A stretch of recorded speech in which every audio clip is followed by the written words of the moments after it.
2019 et en 2020. Regardez les courbes, on remarque, vous allez les voir apparaître, on remarque ici en mars-avril un pic, ça correspond au plus fort de la crise ce printemps quand les décès explosaient. Il y a à ce moment-là plus de 1000 décès supplémentaires par jour par rapport à 2019. Mais ce qu'on note aussi, c'est que cette période n'a pas duré longtemps. Regardez, en début d'année, avant le pic, il y avait moins de décès en 2020. Et après le pic, assez rapidement, la courbe de 2020 rejoint celle de 2019. Les démographes, ils ont choisi de mettre l'accent sur un indicateur. On en parlait tout à l'heure avec notre invité, c'est l'espérance de vie. Quel sera l'impact de l'épidémie à ce niveau-là ? Elle sera relativement modeste, et cela à une condition toutefois que l'on n'assiste pas à une réaugmentation du nombre de décès dans les prochains temps. Vous savez, pour l'instant, on remarque une augmentation du nombre de cas.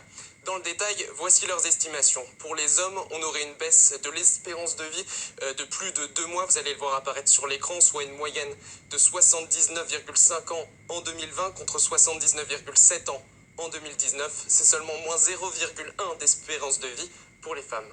Mais habituellement, l'espérance de vie a plutôt tendance à augmenter. Donc la baisse cette année, est-ce qu'il faut l'interpréter d'une manière particulière ?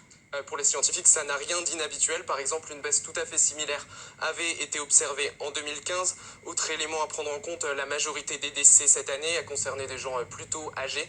Et ça, on sait que ça atténue l'impact dans le calcul de l'espérance de vie. Merci beaucoup Yann pour toutes ces précisions. Alors Laurent Toubiana, réaction, commentaire. Ça me fait sourire, ça me fait sourire énormément. J'apprends moi cette information. Vous savez, voilà, nous sommes typiquement devant un cas, on pourrait l'étudier, un cas d'école de la crainte, si vous voulez. On voit 2 courbes, une bleue qui est plate et une rouge qui est ascendante, qui montre un pic. Eh bien, c'est pas comme ça qu'il faut faire. Pas du tout. On ne fait pas ce travail-là. On reprend les calculs de surmortalité. C'est quelque chose d'un tout petit peu plus compliqué. Et donc, on pourrait très bien travailler cette information-là. Celle-là est très anxiogène. Et celle que je pourrais vous donner, si j'avais le temps, le serait beaucoup moins. L'espérance de vie, c'est exactement la même chose. C'est un calcul compliqué.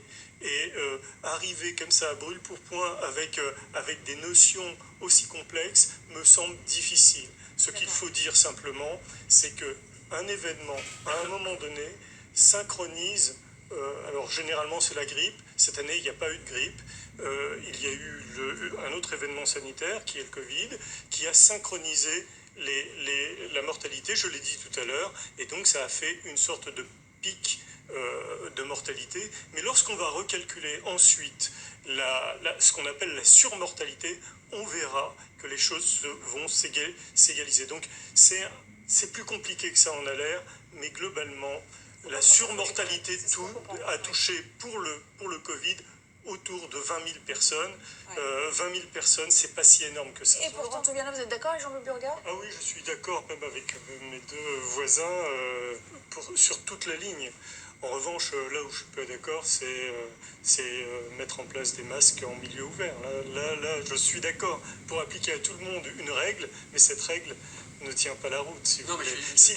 Je suis d'accord, pardon, mais simplement, ne laissons pas à chacun faire son automédication. C'est terrible dans ce pays de laisser les gens se dire il faut, dans telle circonstance, mettre un masque, dans une autre, pas mettre de masque, oui, dans la troisième... Vous faites une régression, je suis désolé de vous le dire.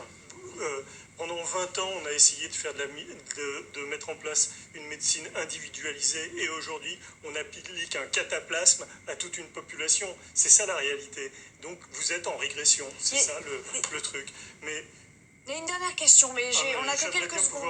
Oui, mais on n'a plus beaucoup de temps. Allez-y. Non, mais si vous voulez, sur l'ensemble des 8 millions de tests, il y a un fait massif qu'il faut que tout le monde entende. C'est que 97% de ces tests sont négatifs. Ça veut dire que quand on a 97% d'un système qui dit c'est négatif, pour moi, il n'y a pas de virus qui circule. Si vous prenez 97% d'une population, eh bien vous voyez que le virus ne circule pas. Or, on met en place maintenant des mesures extrêmement dures, ne pas se rassembler dans un mariage ou même dans un enterrement, alors que le problème n'existe pas. Donc on le fabrique un petit peu, ce problème-là.